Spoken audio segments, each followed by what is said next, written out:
औज़ुबिल्लाहि मिनश्शैतानिर्रजीम बिस्मिल्लाहिर्रहमानिर्रहीम। अस्सलाम वालेकुम मेरे मोहतरम बुज़ुर्गों, दोस्तों। ये एक्स मुस्लिम साहिर खान ने जो नहीं चाहता है कि हिंदू मुसलमान में भाईचारा हो, मुसलमानों के बीच और हिंदुओं के बीच में अमन कायम हो, हमेशा इस्लाम के ख़िलाफ़ नफ़रत ही फैलाता है लोगों के बीच में, कभी भी अमन और पैगाम की बात नहीं करता है। कहीं ना कहीं से कुछ ना कुछ खोद के लेके ही आ जाता है कि मुसलमानों और हिंदुओं के बीच में नफ़रत फैले।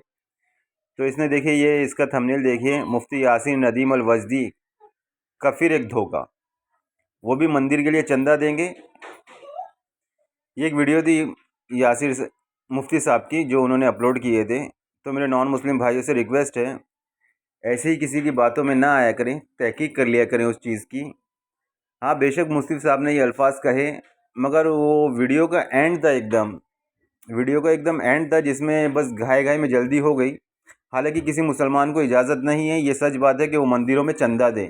इसके पीछे बहुत बड़ा रीज़न है, और इस रीज़न को मैं चलिए पहले शिव पुराण से समझाता हूँ। उम्मीद है कि मेरे नॉन मुस्लिम भाई भी समझने की कोशिश करें और अल्लाह पर यकीन रखें, और आप सल्लल्लाहु अलैहि वसल्लम पे भी यकीन रखें। बेशक आप सल्लल्लाहु अलैहि वसल्लम अल्लाह के रसूल हैं, हक बात लेकर आए थे। इंशाल्लाह मैं आप लोगों को हवाला दूंगा, तो थोड़ा अपना अकल का इस्तेमाल करें और ईमान लाएं अल्लाह पर, उसके रसूल पर। दुनिया तो ख़त्म हो जाने वाली चीज़ है। मैं वीडियो बाद में प्ले करूँगा। पहले हम चंदा क्यों नहीं देते मंदिर को, क्यों चर्चों में हमें मना किया गया है कि हम यहाँ पे चंदा ना दें, चर्च में चंदा ना दें। भाई, ये बुत परस्ती एकदम किसी एंगल से ना हिंदू समाज में जायज़ है, किसी भी समाज में ये जायज़ नहीं है। चलिए मैं शिव पुराण का एक आप लोगों को ऐसे दिखाता हूँ। पहले ये देखिए मेरे दोस्तों, गूगल करिए आप। मेरे पास हालांकि बुक तो नहीं है, हालांकि आप गूगल पे आप शिव पुराण डाउनलोड करेंगे तो आप लोगों को अब पूरा नहीं मिलेगा। आप बाहर से खरीदोगे तो पूरा आपको शिव पुराण मिल जाएगा, महंगी बुक आती है। मगर मुझे इस चीज़ का पहले से नॉलेज था, पहले से ज्ञान था, तो इसलिए मैं आप लोगों को दिखा रहा हूँ। पहले से मैं इस चीज़ के बारे में जानता था। देखिए, ये शिव पुराण विंदेश्वर संहिता 1.18 में क्या लिखा है। पत्थर का लिंग शूद्र पूजते हैं, पत्थर का लिंग शूद्र पूजते हैं। मेरे को संस्कृत तो इतना अच्छी नहीं आती, मगर खैर हाँ, मैं यहाँ इसका तर्जुमा कर देता हूँ आप लोगों को कि इसमें क्या क्या लिखा है। ये देखिए, अर्थ, पत्थर का लिंग शूद्रों के लिए है। तो देखा क्या लिखा है, पत्थर का लिंग शूद्रों के लिए है। शूद्र का अर्थ ही मूर्ख होता है। दिव्य जातियों और बुद्धिमानों को ये पत्थर के शिवलिंग नहीं पूजने चाहिए, ये पुराणों का स्पष्ट आदेश है।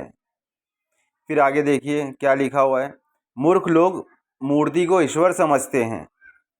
फिर मैं इसका तर्जुमा संस्कृत में जो लिखा है उसका नीचे करता हूँ। मूर्ख लोग मिट्टी, पत्थर, धातु अथवा लकड़ी की मूर्तियों को ईश्वर समझते हैं। इनको कभी शांति प्राप्त नहीं हो सकती। मेरे भाइयों, कभी शांति प्राप्त नहीं हो सकती, ये शिव पुराण में लिखा हुआ है। और ये देखिए यहाँ पे लास्ट का, जल में स्थान तीर्थ नहीं कहलाते, मिट्टी और पत्थर की प्रतिमा देवता नहीं होती है। तो देखा मेरे दोस्तों, इसमें साफ है ना कितना खंडन किया गया मूर्ति पूजा का। लकड़ी, धातु, कोई भी चीज़ की मूर्ति बना के उसकी पूजा की जाए, जो इनको ईश्वर समझते हैं, उन लोगों को मूर्ख बताया गया है इसमें। ये देखिए मेरे दोस्तों, कुरान की एक आयत है सूरह अल-जुमुर में, इसमें अल्लाह ताला फरमाता है, और ए रसूल, तुम्हारी तरफ और उन पैगंबरों की तरफ जो तुमसे पहले हो चुके हैं, यकीनन यही वही भेजी जाएगी है, कि अगर कहीं शिर्क किया तो यकीनन तुम्हारे सारे अमल अकार्थ हो जाएंगे और तुम ज़रूर घाटे में आ जाओगे। क्या? और ए रसूल, तुम्हारी तरफ और उन पैगंबरों की तरफ जो तुमसे पहले हो चुके हैं, मतलब मोहम्मद सल्लल्लाहु अलैहि वसल्लम से पहले जितने भी रसूल गुजरे, जितने भी संदेशता दुनिया में अल्लाह ने भेजा है, यकीनन यही वही भेजी जा चुकी है, कि अगर कहीं शिर्क किया तो यकीनन तुम्हारे सारे अमल अकार्थ हो जाएंगे, यानी तुम्हारे सारे कर्म बर्बाद हो जाएंगे और तुम ज़रूर घाटे में आ जाओगे। तो शिव पुराण में हम लोगों ने पढ़ा ना, किस तरह शिव पुराण ने लोगों को, उनको मूर्ख बताया, जो मूर्ति पूजा करते हैं या कोई भी धातु की मूर्ति बनाकर ये सब ईश्वर को छोड़ के किसी और की पूजा करते हैं, उनको किस तरह मूर्ख बताया गया है शिव पुराण के उस साहित्य में। तो मेरे दोस्तों, मेरे मुसलमान भाइयों से रिक्वेस्ट है, ज़रा भी इस चीज़ में हाथ ना डालें। शिर्क है ना, अल्लाह माफ़ नहीं करेगा, इस्लाम में इतना बड़ा गुनाह है। तो इस चीज़ में ज़रा भी हाथ ना डालें। और बेशक ये बात सही है कि मंदिर वंदिर में चंदा नहीं देना चाहिए। हम चाहें तो माली मदद अपने नॉन मुस्लिम भाइयों की कर सकते हैं। बेचारा का कोई भूखा है, उसके घर में राशन नहीं है, बीमार है, उसकी कर सकते हैं, उसको पैसा खर्च से मदद कर सकते हैं, माल से मदद कर सकते हैं। मगर हमें इस मूर्ति पूजा से बहुत दूर रहना है, बहुत बचना है। ये सब चीज़ में हमें हाथ ही नहीं डालना है। इस बात को मेरे भाइयों गार्ड बांध लें। और मेरे नॉन मुस्लिम भाइयों से भी रिक्वेस्ट है कि वो भी इस चीज़ से परहेज़गारी करें, बचें इस सब चीज़ से। सारे कर्म बर्बाद हो जाएंगे, क्योंकि कुरान में भी हमें अल्लाह ने इसकी तालीम दी है और हमारे हिंदू धर्म के मज़हब की किताबों में भी इसकी तालीम दी गई है। वेद भी इंशाअल्लाह मैं भी पढ़ के आप लोगों को सुनाऊंगा, और इंशाअल्लाह उसके बाद मैं आर्य समाज की भी कुछ बातें बताऊंगा जिनसे साबित हो जाता है कि मूर्ति पूजा तो इतनी गलत है कि पूछो मत।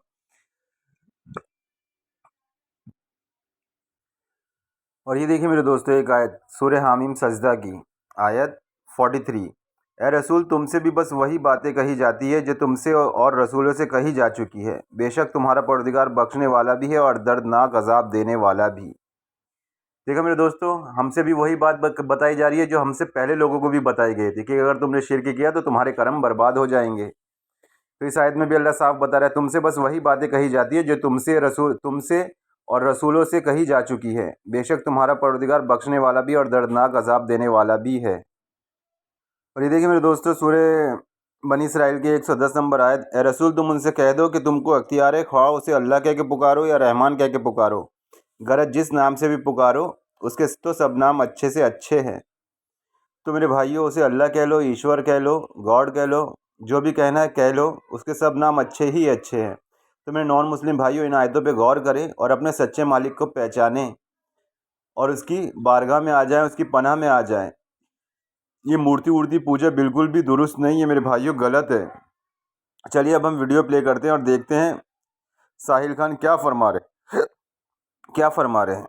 जो इस्लाम को अच्छा बताने के लिए धोखेबाजी और झूठ का सहारा ना ले।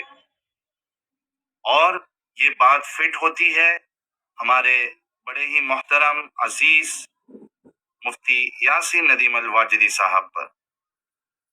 इनका वीडियो का एक नोटिफिकेशन मुझे आया आज ही, और मैंने सोचा कि चलो देखते हैं क्या कारनामा इन्होंने किया है। तो उसमें एक नॉन मुस्लिम भाई थे, वो उनके साथ गुफ्तगू कर रहे थे, शायद संडे वाली उनकी जो स्ट्रीम थी। ये जवाब दिया है धोखे से। आइए मुफ्ती साहब की वीडियो, और इसमें देखिए आप मुफ्ती साहब क्या कह रहे हैं। यानी मैंने आपके बारे में, आपकी जो अकीदे है उसका कोई वली जागे नहीं, आप गलत करें। आपकी जो अकीदे है उसका कोई वली जागे नहीं, आप गलत करें, मतलब डिफरेंस हो सकता है।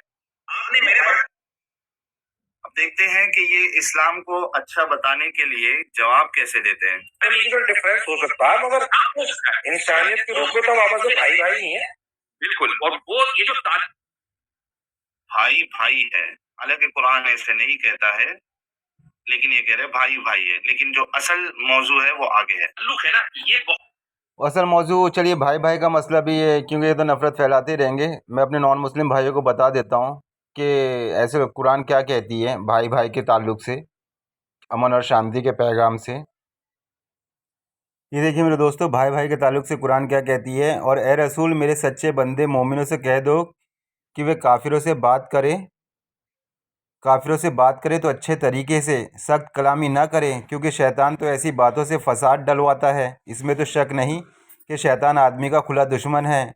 तो मेरे भाइयों, ये साहिल खान शैतान है जो हिंदू मुसलमान के बीच में नफ़रत पैदा कर रहा है। कुरान की गलत आयतें जो जहाँ पे नहीं, जिस चीज़ के लिए नहीं है उसको गलत पेश करके लोगों में फसाद डलवाने की कोशिश करता है। देखिए इस आयत में अल्लाह ने क्या खूब बयान फरमाया है। और ए रसूल, मेरे सच्चे बंदे मोमिनों से कह दो कि वे काफिरों से बात करें तो अच्छे तरीके से, सख्त कलामी न करें, क्योंकि शैतान तो ऐसी बातों से फसाद डलवाता है। इसमें तो शक ही नहीं कि शैतान आदमी का खुला दुश्मन है। तो मेरे नॉन मुस्लिम भाइयों, ये शैतान है, ये साहिल खान शैतान है जो लोगों के बीच में अमन की बजाय लोगों में फसाद डलवाने की कोशिश कर रहा है। क्या खूब अल्लाह ताला ने ऐसे लोगों का जिक्र इसमें इस आयत में बयान फरमाया है। अगर ये एतराज़ करेगा कि ये तो काफिर, तो ब्रैकेट में लिखा हुआ है कि हालांकि मुसलमानों के नज़दीक इस आयत को काफिरों के लिए अल्लाह ने नाजिल किया है। अगर ठीक है हम इसमें से ये ब्रैकेट में से काफिर की बात, काफिर नाम हटा भी दे तो फिर भी इसका तर्जुमा क्या बनता है? और मेरे बंदों से कह दो कि वे बात करें तो अच्छे तरीके से करें, लोगों से बात करें तो अच्छे तरीके से करें, क्योंकि शैतान ऐसी बातों से फसाद डलवाता है। इसमें तो शक ही नहीं कि शैतान आदमी का खुला दुश्मन है, क्योंकि भाई इनका तो भरोसा नहीं है। ये बोल देंगे ये तो ब्रैकेट में लिखा हुआ है ऐसा वैसा। अगर ब्रैकेट हटा के भी बात करें ना हम, तो जब भी इसका तर्जुमा ये होता है कि लोगों से बात करें तो अच्छे तरीके से बात करें, सख्त कलामी ना करें। शैतान ऐसी बातों से फसाद डलवाता है। इसमें तो शक नहीं कि शैतान आदमी का खुला दुश्मन है। ये देखिए मेरे दोस्तों, भाई भाई के ताल्लुक से अल्लाह ताला क्या खूब बयान फरमाता है। सूरह अल मुम्तहना की आयत है। और ये साहिल खान कहता है कि भाई भाई बोले झूठ बोल रहे हैं। हालांकि पिछली आयत में मैंने सूरह बनी इसराइल की पढ़ के बताया आप लोगों को, शैतान जो इंसानों के बीच में फसाद डलवाता है। तो देखिए इसमें अल्लाह क्या फरमाता है कि करीब है कि खुदा तुम्हारे और उनमें से तुम्हारे दुश्मनों के दरमियान दोस्ती पैदा कर दे, और खुदा तो कादिर है और खुदा बड़ा बख्शने वाला मेहरबान है। दुश्मनों के बीच में अल्लाह दोस्ती पैदा करने की बात फरमा रहा है। फिर आयत नंबर 8 में पढ़िए, जो लोग तुमसे तुम्हारे दीन के बारे में नहीं लड़े भिड़े और न तुम्हें घरों से निकाले, उन लोगों के साथ एहसान करने और उनके साथ इंसाफ से पेश आने से खुदा तुम्हें मना नहीं करता। बेशक खुदा इंसाफ करने वालों को दोस्त रखता है। क्या? बेशक खुदा इंसाफ करने वालों को दोस्त रखता है। उन लोगों के साथ दोस्ती करने और इंसाफ से पेश आने से तुम्हें मना नहीं करता। खुदा तो बस उन लोगों के साथ दोस्ती करने से मना करता है जिन्होंने तुमसे दीन के बारे में लड़ाई की और तुमको तुम्हारे घरों से निकाल बाहर किया और तुम्हारे निकालने में औरों की मदद की। और जो ऐसे से दोस्ती करेंगे वे जालिम हैं। मिसाल के तौर पे एनआरसी में देखे थे कितने नॉन मुस्लिम भाई हमारे साथ में खड़े थे। वो चाहते थे कि हमारे मुसलमान भाई हिंदुस्तान में ही रहे, इन्हें यहाँ से ना निकाला जाए। और कुछ लोग ऐसे भी थे कि मुसलमानों को निकालने के भी तुले पड़े थे कि इन्हें देश से निकाल दो, ये कर दो, वो कर दो। तो अल्लाह ताला इसमें उन्हीं लोगों की मिसाल दे के बयान फरमा रहा है कि उन लोगों के साथ जो लोग तुमसे दीन के बारे में नहीं लड़े भिड़े और न तुम्हें घरों से निकाले, उन लोगों के साथ एहसान करने और उनके साथ इंसाफ से पेश आने से खुदा तुम्हें मना नहीं करता। बेशक खुदा इंसाफ करने वालों को दोस्त रखता है। खुदा तो बस उन लोगों के साथ दोस्ती मना करता है जिन्होंने तुमसे दीन के बारे में लड़ाई की और तुमको तुम्हारे घरों से निकाल बाहर किया और तुम्हारे निकालने में औरों की मदद की। और जो लोग ऐसे से दोस्ती करेंगे वे लोग जालिम हैं। और कुरान में मेरे दोस्तों एक आयत और है, मैं चलो वो भी पढ़ के दिखा देता हूँ।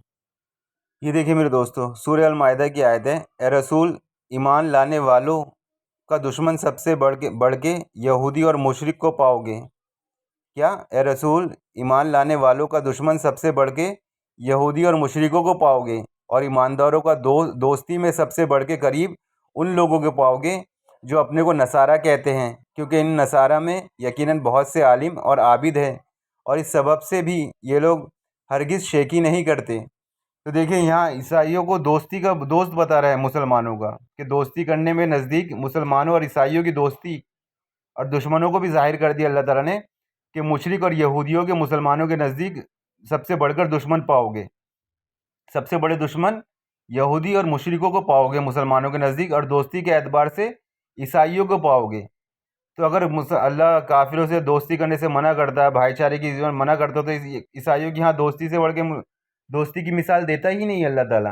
काफिरों से दोस्ती कैसे हो सकती है? क्योंकि इस्लाम में तो ईसाई को भी काफिर कहा जाता है, ईसाइयों को भी इस्लाम में काफिर मानते हैं। मगर यहाँ क्या फरमा रहा अल्लाह ताला, सबसे बढ़ के करीब उन लोगों के पाओगे जो अपने आप को नसारा कहते हैं। नसारा से मुराद यहाँ पे ईसाई है, क्योंकि इन नसारा में यकीनन बहुत से आलिम और आबिद हैं, और इस सबब से भी ये लोग हरगिज़ शेखी नहीं करते। देखिए यहाँ पे ईसाई कौम की तारीफ़ भी कर रहा अल्लाह ताला, मगर बस फ़र्क क्या हो गया कि उन्होंने ईसा मसीह को खुदा का बेटा बना लिया। इस वजह से उन लोग को अल्लाह ने काफिर दे दी, काफिर का खिताब दे दिया।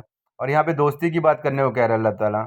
मगर ये साहिल खान तो भाई क्या करे, शैतान है। जिस तरह मैंने बनी इसराइल की पिछली आयत में पढ़ के बताया कि शैतान तो फसाद डलवाता है। तो देखा मेरे दोस्तों, ऐसा नहीं है कि कुरान कहती है कि भाईचारा नहीं। हम भाईचारे की बात तो ऐसी है, अल्लाह ने पूरी कौम को, पूरी दुनिया को, अल्लाह ताला ने आदम की औलाद बता दिया कि आदम की औलाद कर करके कुरान में लोगों को कहा। तो मतलब तो उसी रिश्ते से हम भाई भाई भी हो गए एक तरह के। बस हम में कोई काफिर है, कोई मोमिन है, कोई मानता है, कोई नहीं मानता है, कोई नास्तिक है। तो मेरे नॉन मुस्लिम भाइयों से रिक्वेस्ट है कि इन सब आयतों पर गौर करें, अपने सच्चे मालिक और अपने पालनहार को पहचानें और ईमान लाए अल्लाह पर और उसके रसूल पर। चलिए शैतान साहिल खान की वीडियो हम आगे प्ले करते हैं और उसके और एतराज़ात का हम जवाब देते हैं। है मसलन आपके पास, आपने बहुत अच्छी बात कही कि भाई आपके पास कोई चंदा लेने के लिए आता है, आप उसको दे देते हैं, बहुत अच्छी बात है। आप क्या कहा इन्होंने कि आपके पास कोई चंदा लेने के लिए आता है तो आप उसको दे देते हैं, क्योंकि ये व्यूअर जो है उन्होंने इससे पहले कहा था उनसे कि कोई मेरे पास मदरसे से जो आते हैं, कई सारे लोग आते हैं, तो मैं उनको चंदा दे देता हूँ, हालांकि वो हिंदू है। ठीक है, आप सुनिए आगे। नेक कामों में आप बढ़ चढ़ कर हिस्सा लेते हैं, उसके लिए मैं आप अब ये क्या कह रहे हैं वो आप देखिए, और उसके बाद मुफ्ती साहब का जवाब सुनिए। मुफ्ती जी, अगर आपके पास भी कोई मदद मांगने आ जाएगा, मंदिर बनना है, 10 रुपए दे दो तो आप रसीद कटवा दो। एक सेकंड, क्या कहा इन्होंने कि आपके पास भी कोई आएगा मंदिर बनवाने के लिए, 200 रुपए का या जो भी इन्होंने कहा है, तो आप रसीद कटवा लोगे। इस पे देखिए जवाब क्या दे रहे हैं मुफ्ती साहब, बड़े ध्यान से सुनना। बिल्कुल बिल्कुल, बहरहाल तो अब ये है कि ह्यूमन नेचर हो। तो मेरे दोस्तों, मैंने शिव पुराण के ज़रिए से बता दिया कि इस्लाम क्यों नहीं मूर्ति पूजा में चंदा उंदा देता है, क्यों इसका एतराज़ करता है। मगर वो मुफ्ती साहब की एक वीडियो की वजह से इन्होंने उनका वो पॉइंट पकड़ लिया। चलिए मैं वीडियो दिखाता हूँ। तो मेरे दोस्तों, उस वीडियो में आवाज़ बराबर नहीं आ रही थी। यहाँ पे हम वो वीडियो का थोड़ा सा पार्ट सुनते हैं जिसमें उन्होंने मुफ्ती साहब की ज़बान से निकल गया कि बिल्कुल बिल्कुल, एकदम जल्दी जल्दी में निकल गया। हालांकि मुफ्ती साहब का ऐसा कोई इरादा नहीं था और वीडियो का एकदम एंड है। चलिए प्ले करते हैं। जी अब्बा, हाँ आ रहा हूँ, रुक जाओ।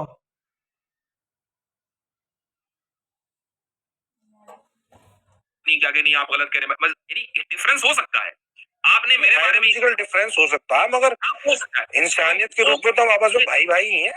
बिल्कुल, और वो ये जो ताल्लुक है ना, ये बहुत ज्यादा जरूरी है।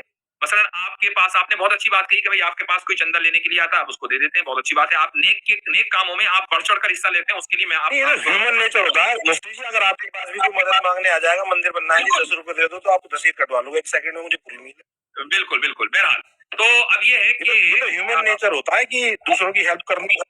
चले ठीक है, बहुत बहुत शुक्रिया, आप तशरीफ लाए। और इस तरह के अफराद बहुत ज्यादा अगर हमारे मुल्क में होंगे तो इंशाल्लाह भाईचारगी के फिजा में इजाफा ही होगा।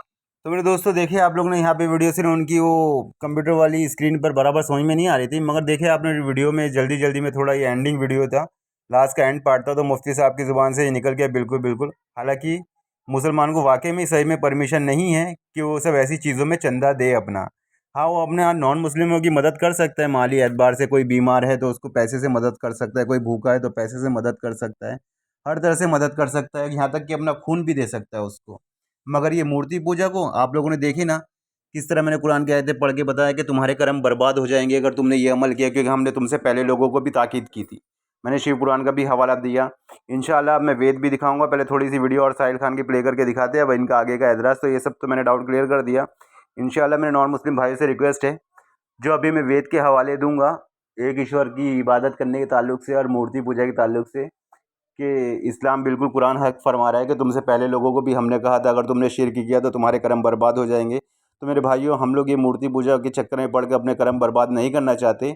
और मुसलमानों को तो अकीदा है, पूरा अकीदा है कि एक दिन वो अपने पालनहार से मिलने वाले हैं। तो मेरे नॉन मुस्लिम भाइयों से भी रिक्वेस्ट है कि वो इन सब बातों में गौर करें और ये शैतान लोगों के चक्कर में ना पड़े।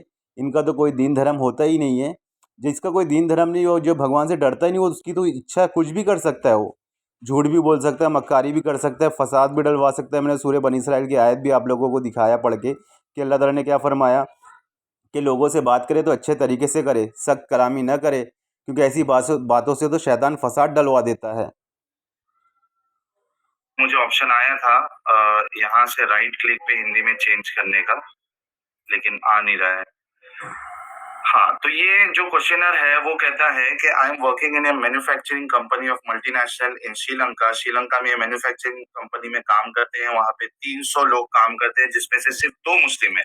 अच्छा, इनको 5 टाइम नमाज पढ़ने का भी मौका मिलता है और जुमा के लिए भी जाते हैं। जो टॉप मैनेजमेंट है वो लोग ओकेजनली एक बुद्धिस्ट सरमन के लिए वो ऑर्गेनाइज करते हैं और कभी कभी इनसे वो चंदा यानी डोनेशन भी मांगते हैं एम्प्लॉय से। ये कह रहे हैं कि this is Sinhala majority country county, please advise what we should do और the intention we should have when making such payment. हमारी इंटेंशन क्या होनी चाहिए जब इस तरीके की हम डोनेशन देते हैं, या हमें डोनेशन देना है या नहीं देना है, to keep peace and harmony at workplace. ठीक है, अब ये बंदा जो है जिसने सवाल किया है, ये असल में किधर फंसा हुआ है जहाँ पे खुले तौर पे ये उनको मना भी नहीं कर सकता है और इसको अपनी जॉब भी बचाना है। अब इसमें देखिए कि आंसर क्या देते हैं। आंसर देते हैं कि it is not permissible to donate to a temple और चर्च और एनी प्लेस। ठीक है, ये बिल्कुल जायज नहीं है कि आप कोई मंदिर हो या चर्च हो या ऐसी कोई जगह हो जहां पे अल्लाह के सिवा किसी और की इबादत होती हो, क्योंकि ये करना इस तरीके का है कि आप एक गलत काम में हेल्प कर रहे हो। और शिर्क जो है ये सबसे बड़ा गुनाह है, तो जहाँ पे शिर्क होता है वहां पे आप बिल्कुल डोनेशन नहीं कर सकते हो। अच्छा, उसके बाद फिर ये देते हैं दलील, सूरह मायदा की आयत नंबर 2 का हवाला देते हैं, जिसमें अल्लाह कहता है कि अच्छे कामों में एक दूसरे की मदद करो और बुरे कामों में एक दूसरे की मदद ना करो। अच्छा, इसमें फिर ये थोड़ा एक्सप्लेन भी करते हैं कि इस तरीके की जो टेम्पल्स होती है उसमें शिर्क होता है, मूर्ति पूजा होती है, तो एक मुसलमान सोच भी कैसे सकता है डोनेशन करने का, कंट्रीब्यूशन या चंदा देने का? Can that be anything other than helping and contributing to the support of शिर्क and those who believe in it? मतलब ये ऐसी है ना कि आप जो शिर्क कर रहा है उसमें आप उसकी मदद कर रहे हो और उसी में मान भी रहे हो। तो ये सब चीज़ का हवाला मैंने भाइयों कुरान से दे दिया। मैं भी जिस कंपनी में काम करता हूँ ना, मैं वहाँ पे कम से कम ना 95% नॉन मुस्लिम है। जब गणपति की पूजा होती है, लोग चंदा मांगने आते हैं ना, तो मैं ना देने से इनकार कर देता हूँ। मेरा भाई, मेरा माल तुम्हारे लिए है और मैं किसी के लिए भी खर्च कर सकता हूँ। अब तुम लोग में से जिसको भी ज़रूरत है पैसा, नॉन मुस्लिम भाइयों को मैं दे सकता हूँ, मगर इस मूर्ति के लिए मैं पैसा नहीं दे सकता। तो वो लोग भड़क जाते, बोले तूने ऐसा, स्टार्ट में तो लोग भड़क गए थे, फिर जब मैंने उनको दलीलें दिया, समझाया, तो फिर वे लोग चुप हो गए। उन लोग के सब बोलने का कुछ सबब नहीं बना मेरे सामने। तो वे लोग अभी अल्हम्दुलिल्लाह मुझसे चंदे के लिए बोलते नहीं, क्योंकि मेरे पास इल्म है। अल्हम्दुलिल्लाह, अल्लाह का शुक्र है जिसने मुझे इल्म अता किया और जो इतना ज्ञान दिया कि मैं उनको उन्हीं के हवाले से समझा देता हूँ। उन लोग का खुद ही बेचारे लोग का मुंह बंद हो जाता है, तो मेरे सामने कुछ बोल नहीं पाते। तो मेरे मुस्लिम भाइयों से भी रिक्वेस्ट है कि जो मैं आप लोगों को बता रहा हूँ, आप भी लोग ध्यान में रखें। जब आप किसी के सामने भी ऐसा वाक़या पेश आए, तो आप लोग इसके हवाले से उन लोग को समझा सकें। तो चलिए मेरे दोस्तों, आप लोगों ने देख लिया, मैंने शिव पुराण का हवाला दिया कि जो लोग मूर्ति पूजा करते हैं वे लोग मूर्ख होते हैं। तो आप उसको याद रख लीजिए। और चलिए अब मैं वेद से कुछ बताता हूँ। मैं अपनी तरफ से बोलूँगा तो अच्छी बात नहीं है। हम अग्निवीर का पेज खोलते हैं और इस पर देखते हैं कि वो मूर्ति पूजा के खिलाफ क्या वेदों के हवाले से क्या क्या हवाला देते हैं। इंशाल्लाह आपके इल्म में इजाफा होगा। और मेरे नॉन मुस्लिम भाइयों से भी रिक्वेस्ट है, वो लोग भी इस चीज़ पर गौर करें और अपने सच्चे मालिक को पहचानें। ये देखिए मेरे दोस्तों, वैदिक ईश्वर अग्निवीर का पेज है। हम अपनी तरफ से कुछ बोलेंगे तो लोगों को शायद यकीन ना हो, और ये वैदिक है। देखिए क्या फरमा रहा है ये वेदों के हवाले से। वे परम पुरुष जो निस्वार्थता का प्रतीक है, जो सारे संसार को नियंत्रण में रखता है, हर जगह मौजूद है और सब देवताओं का भी देवता है। एकमात्र वही सुख देने वाला है। जो उसे नहीं समझते वे दुखों में डूबे रहते हैं, और जो उसे अनुभव कर लेते हैं तो मुक्ति सुख को प्राप्त करते हैं। तो भाइयों, यहाँ पे इन्होंने ऋग्वेद का हवाला भी दिया है। तो हम मुसलमान भाइयों को भाई दुख में डूबे नहीं रहना चाहते। हमने अल्लाह का अनुभव कर लिया है, तो अल्लाह हमें ये मूर्ति पूजा से बचाए रखे। हमारे तमाम मुस्लिम भाइयों को भी मूर्ति पूजा से बचाए रखे। इनके चक्कर में हम अपने कर्म बर्बाद नहीं करना चाहते। मैंने कुरान की आयत पढ़ा था जिसमें अल्लाह ने फरमाया, तुमसे भी वही बात बताई जाती है जो तुमसे पहले लोगों को बताई गई थी कि अगर तुमने शिर्क किया तो तुम्हारे कर्म बर्बाद हो जाएंगे। फिर देखिए वेदों का अगला प्रश्न में क्या बात फरमा रहे हैं ये अग्निवीर जी। वेदों में कितने ईश्वर हैं? हमने सुना है कि वेदों में अनेक ईश्वर हैं। उत्तर, आपने गलत सुना है कि वेदों में स्पष्ट कहा गया है कि एक और केवल एक ईश्वर है। और वेदों में एक भी ऐसा मंत्र नहीं है जिसका ये अर्थ निकाला जा सके कि ईश्वर अनेक है। और सिर्फ इतना ही नहीं, वेद इस बात का भी खंडन करते हैं कि आपके और ईश्वर के बीच भी एजेंट की तरह काम करने के लिए पैगंबर मसीह अवतार की ज़रूरत होती है। अब ये खंडन करने के लिए ईश्वर ने आगे खुद तो वेद नहीं दिया था, 4 ऋषियों को ही वेद दिया गया था, वो भी इंसान ही थे, तो वो क्या के लिए एजेंट बन गए। तो खैर हमें इस बात पर टॉपिक नहीं करना है। इनको एतराज़ है आप सल्लल्लाहु अलैहि वसल्लम से, जिससे कि सूरह यूनुस में अल्लाह फरमाता है कि लोगों को ताज्जुब हुआ कि हमने उन्हीं में से एक पैगंबर भेजा। तो ये इनको भी वही ताज्जुब हो रहा है कि आप सल्लल्लाहु अलैहि वसल्लम से इनको एतराज़ है, बाकी एक ईश्वर के होने का इनको एतराज़ नहीं है, मगर आप सल्लल्लाहु अलैहि वसल्लम से एतराज़ है और अवतार से भी इन लोग को एतराज़ है। तो देखिए आगे क्या फरमाते हैं, मोटे तौर पर यदि समानता देखी जाए तो इस्लाम में शहादत का जो पहला भाग है उसे ले लिया जाए, ला इलाहा इल्लल्लाह, सिर्फ़ और सिर्फ एक अल्लाह के सिवा कोई और ईश्वर नहीं है, और दूसरे भागों को छोड़ दिया जाए, मोहम्मदुर रसूलुल्लाह, मोहम्मद अल्लाह का पैगंबर है, तो ये वैदिक ईश्वर की मान्यता के समान है। मतलब ला इलाहा इल्लल्लाह अगर कहा जाए तो वैदिक ईश्वर की मान्यता के समान है।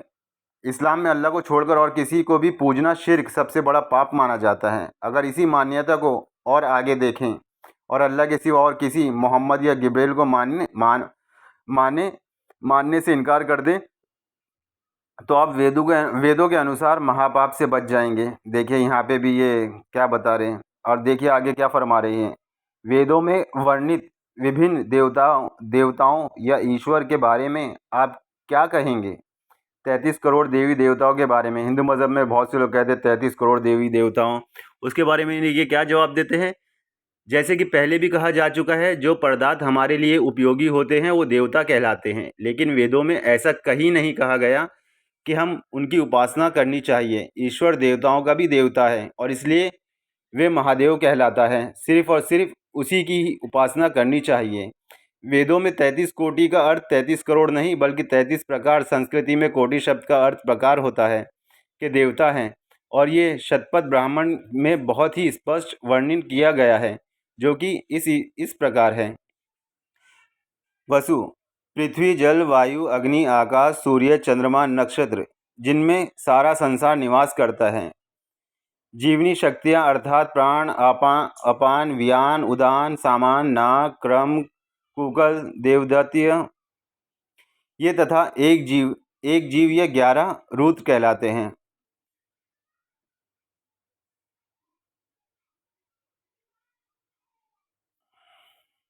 फिर यहाँ देखिए ये एक और हवाला देते हैं ऋग्वेद का, ये सारा संसार और मात्र एक ईश्वर के पूर्ण आच्छादित और नियंत्रित है, इसलिए कभी भी अन्य से किसी के धन की प्राप्ति की इच्छा नहीं करनी चाहिए, अपितु न्यायपूर्ण आचरण के द्वारा ईश्वर के आनंद को भोगना चाहिए।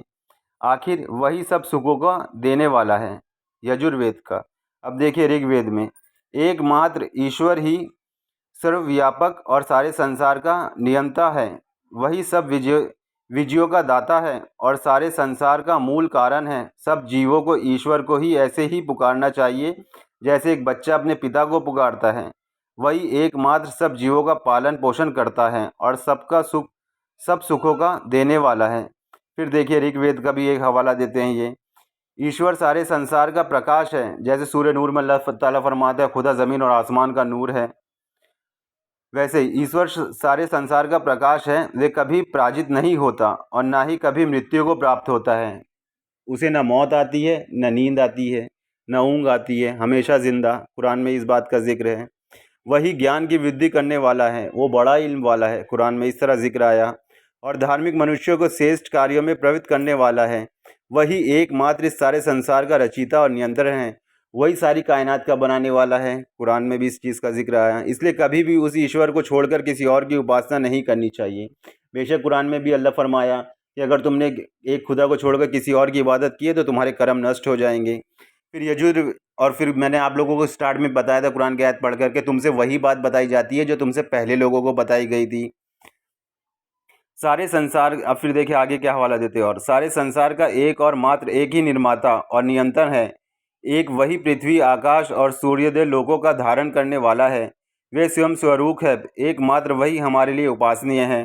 तो मेरे दोस्तों और भी बहुत सारे हवाले हैं। मात्र एक ही ईश्वर की सबसे महान है, उपासना करने योग्य है, वही समस्त ज्ञान और क्रियाओं का आधार है।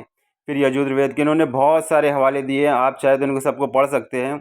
मैं आपको पढ़ के सुनाने जाऊँगा तो बहुत टाइम हो जाएगा। मैं थोड़ी थोड़ी स्क्रॉल कर देता हूँ, अगर आप स्टॉप कर करके पढ़ना चाहे तो पढ़ सकते हैं। देखिए इन्होंने पूरा एक ईश्वर के ऊपर कितना बड़ा उदाहरण दे दिया है। तो मेरे भाइयों, हक़ है कि अल्लाह के सिवा किसी की भी इबादत नहीं करनी चाहिए और मूर्ति पूजा से बचना चाहिए। चलिए इंशाल्लाह आप लोग यूट्यूब पर इसको सर्च करके पढ़ लीजिए। मैं पढ़ने जाऊँगा तो बहुत लंबी हो जाएगी, मगर यहाँ से साबित हो जाता है कि अल्लाह के सिवा किसी की इबादत नहीं करनी चाहिए। तो मेरे नॉन मुस्लिम भाई भी समझे इस बात को। चलिए साहिल खान की और आगे बात सुनते हैं। वैसे जो कुछ भी मैंने दलील देना था आगे उनकी वीडियो में ऐसा कुछ खास है नहीं, और वैसे भी जो आगे वो बताने वाले हैं, चलिए उस पर थोड़ी सी और देख लेंगे। मैं भगा भागे वीडियो प्ले करूँगा ताकि वीडियो लंबी ना हो जाए, और आर्य समाज के बारे में फिर लास्ट में ज्ञान दे के मैं छोड़ दूंगा। है ना कि आप जो शिर्क कर रहा है उसमें आप उसकी मदद कर रहे हो, और उसी में जो कॉलर है फिर उनको कहता है यार ये कैसा आपका फिर मजहब है यार जो पीस और हार्मनी नहीं चाहता। तो उन्होंने उस बात का सिर्फ बिल्कुल बिल्कुल हाँ में हामी भर के जवाब दिया है। अच्छा, because the believer can not sell his religion for worldly, can a Muslim assist in building A church, temple और सिनागोग। तो इसके जवाब में ये क्या कहते हैं, पूरा वीडियो है 4 मिनट का, जो मेन पार्ट है मैं आपको बता देता हूँ, आप सुनिए। You are not by any means committed to। ये भी उन्हीं का हवाला दे रहा है, ये भी वही कह रहे हैं कि हमें ऐसी चीज़ों में इन्वेस्ट नहीं करना चाहिए अपना पैसा। तो खैर इस वीडियो को भी सुन के कुछ फ़ायदा नहीं, आगे सुनते हैं ये आगे और क्या हदीस बयान करते हैं।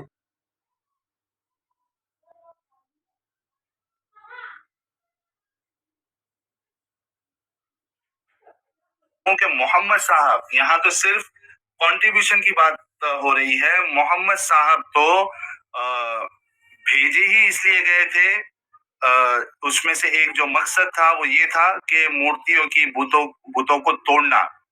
अब देखिए, मैं हमारे मुस्लिम भाइयों के लिए दलील के साथ बता देता हूँ ताकि उनको ऐसे नहीं लगे कि मैं धोखा दे रहा हूँ। ये देखिए आपके सामने है स्क्रीन, इसमें सुनन इब्ने माजा की हदीस नंबर 3929 है, जिसमें मोहम्मद साहब जो है एक हदीस है पूरी, उसमें से जो मेन हिस्सा है, ताकि वीडियो शॉर्ट रहे मैं बता देता हूँ। आप देखिए क्या कहते हैं कि आप सल्लल्लाहु अलैहि वसल्लम ने फरमाया, तुम लोग जाओ और इसे छोड़ दो क्योंकि मुझे लोगों से लड़ाई करने का हुक्म दिया गया है, यहाँ तक कि वो ला इलाहा इल्लल्लाह कहे। जब इन्होंने ला इलाहा इल्लल्लाह कह दिया तो अब इनका खून और माल मुझ पर हराम हो गया। आपके मोहम्मद साहब को तो लड़ाई करने के लिए भेजा गया था कि हर किसी से ला इलाहा इल्लल्लाह पढ़वाना है, और ला इलाहा इल्लल्लाह वो जब पढ़ेगा तभी उसका खून और माल जो है मोहम्मद साहब पे हराम होगा। ये है आपके मोहम्मद साहब, ये है आपका इस्लाम। और इस बात से मेरे दोस्तों मुझे श्री कृष्ण जी का भागवत गीता एक याद आ गया, मैं सुना देता हूँ वो श्लोक भी आप लोगों को। ये देखिए मेरे दोस्तों, भागवत गीता का श्लोक है, मैं इसका तर्जुमा करता हूँ। जब जब धर्म का नाश होता है तब मैं अधर्म और अधर्मियों को ख़त्म करने के लिए खुद पैदा होता हूँ। ये रूप जो तुम देख रहे हो वे मेरी माया है। तुम सब लोग डरो नहीं, इसलिए मैं इस रूप में खड़ा हूँ। मैं धर्म की रक्षा के लिए, अधर्मियों का नाश करने के लिए, धर्म को स्थापित करने के लिए हमेशा धरती पर जन्म लूँगा। और मोहम्मद सल्लल्लाहु अलैहि वसल्लम भी धर्म को स्थापित करने के लिए जन्म लिए। ये अध्याय हमें बतलाता है, अवधारण के परिचित करता है कि हिंदू धर्म ग्रंथों के विशेषकर वैदिक शास्त्रों में इसकी छोटी सी भी परिभाषा वास्तव में इसका अर्थ होता है कि आगे के पास अनुष्ठान के तौर पर।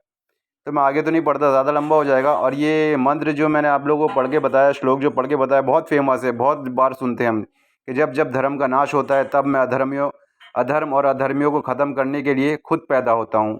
ये रूप जो तुम देख रहे हो वो मेरी माया है। तुम सब लोग डरो नहीं, इसलिए मैं उस रूप में खड़ा हूँ। मैं धर्म की रक्षा के लिए, अधर्मियों का नाश करने के लिए, धर्म को स्थापित करने के लिए हमेशा धरती पर जन्म लूँगा। तो मेरे भाइयों, धर्म को समझें। और वो जो जन्म ले चुके हैं ना, वो हमारे प्रॉफिट मोहम्मद सल्लल्लाहु अलैहि वसल्लम हैं, और उन्होंने धर्म की स्थापना कर दी है। जिस तरह मैंने शिव पुराण का हवाला दिया कि मूर्ख लोग मूर्ति पूजा करते हैं, धातु की पूजा करते हैं, वेद का हवाला दिया। तो चलिए इंशाल्लाह वीडियो आगे देखते हैं। तो वही अभी साहिल खान ने भी कितनी अच्छी हदीस फरमाई, एकदम फिट बैठती है ये बात उस पर। है आपका इस्लाम, और आप लोग मेकअप आर्टिस्ट बन के इस्लाम को एक अच्छा मजहब, एक अच्छा रिलीजन बताने की कोशिश करते। देखिए क्या क्या किया आपके मोहम्मद साहब ने। इसके बाद देखिए सही मुस्लिम की हदीस है, हदीस नंबर 1930, बहुत ही लंबी हदीस है। उसमें से मोहम्मद साहब का जो एक मकसद था दुनिया में नबी बना के भेजने का, वो क्या है मैं आपके सामने पढ़ के दिखा देता हूँ। रेड लाइन में इसको मैंने अंडरलाइन भी किया है, हाईलाइट किया है। मेरे मुस्लिम भाइयों को।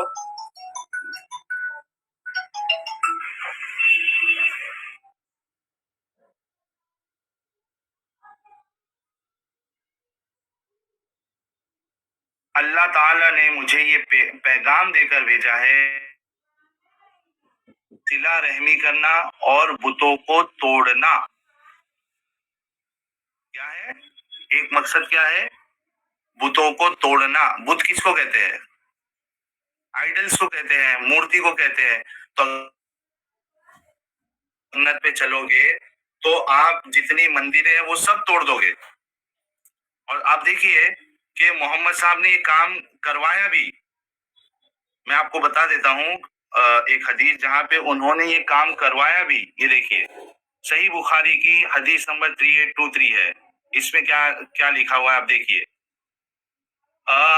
जरीर बिन अब्दुल्ला ने फरमाया, जमा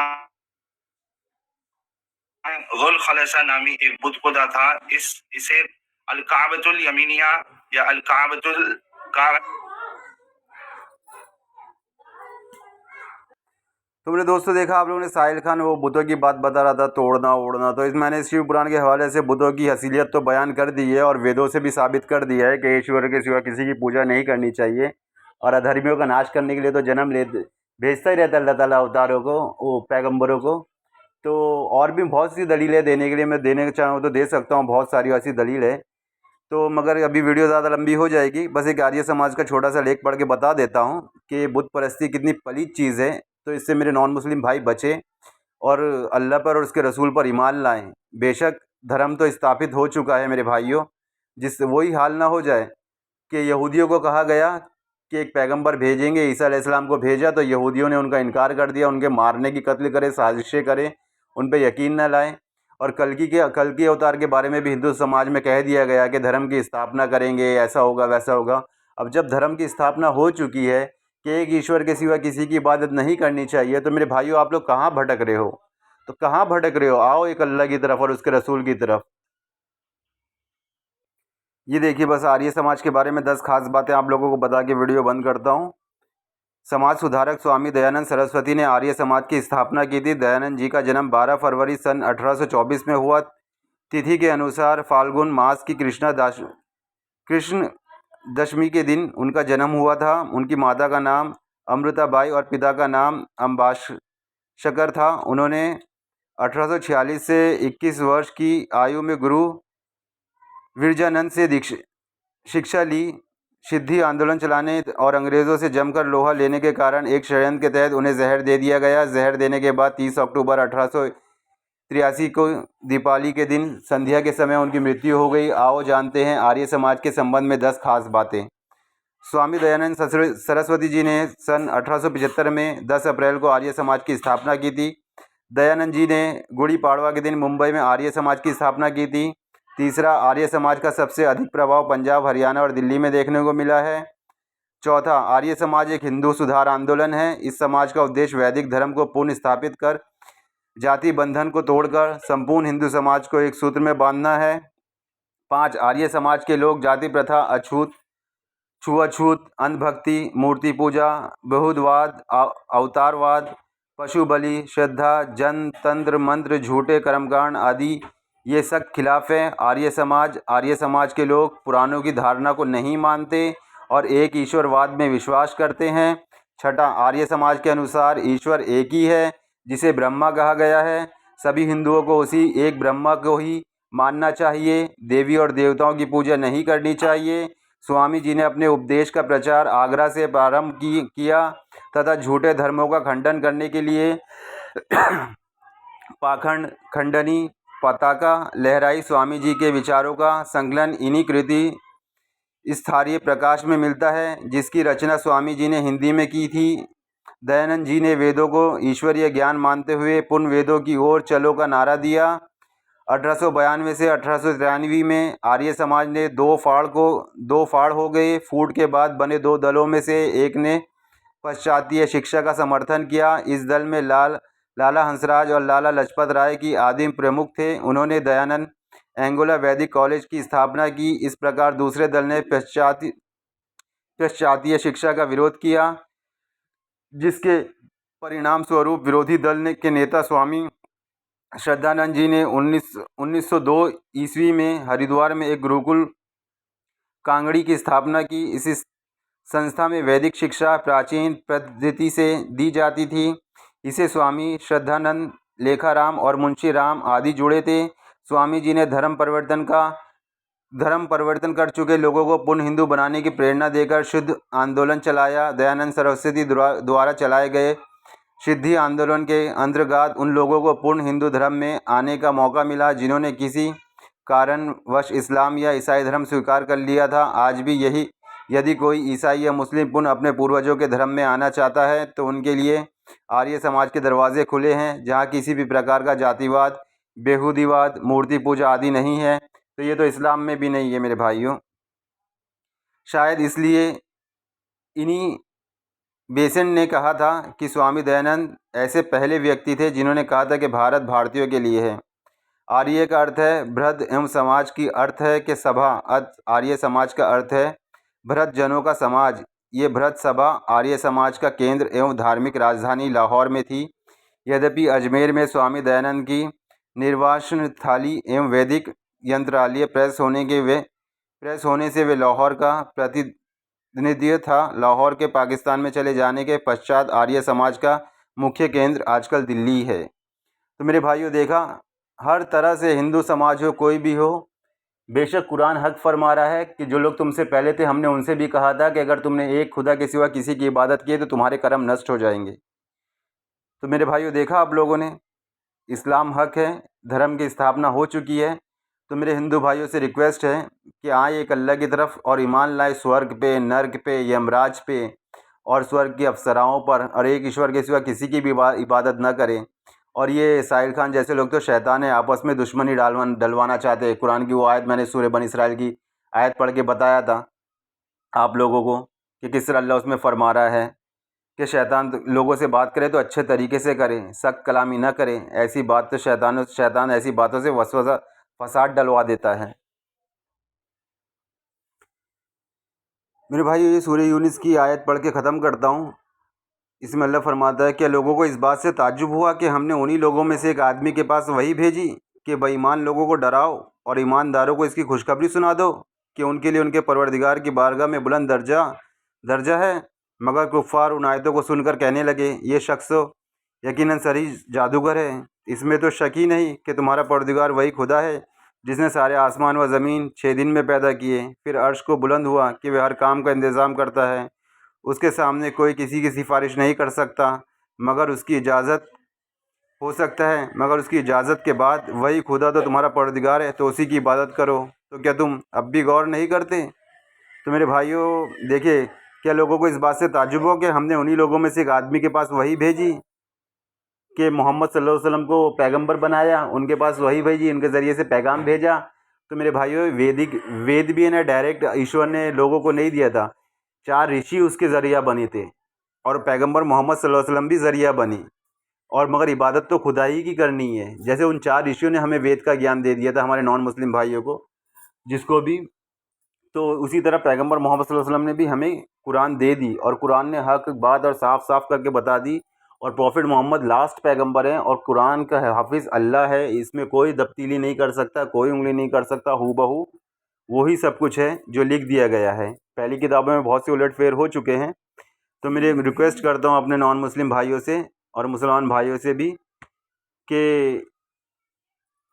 अपने नॉन मुस्लिम भाइयों से कि ईमान लाए अल्लाह पर और उसके रसूल पर। बेशक अल्लाह का वादा सच्चा है और एक दिन हम अपने पालनहार के सामने जाने वाले हैं। ये दुनिया तो ख़त्म होने वाली है और आखिरत बहुत कड़वी चीज़ है। हिंदू धर्म में भी बहुत से नर के बारे में बताया गया है, तो उन सब पे यकीन रखें और मेरे भाइयों, और आप सल्लल्लाहु अलैहि वसल्लम पर ईमान लाएँ। ताज्जुब न करें कि कोई इंसान हमें ज्ञान देगा। अरे भाई, कभी ईश्वर डायरेक्ट आके किसी को ज्ञान नहीं दिया है। चलिए, अस्सलाम वालेकुम। इंशाल्लाह अगली वीडियो में मुलाकात होगी। अस्सलाम वालेकुम।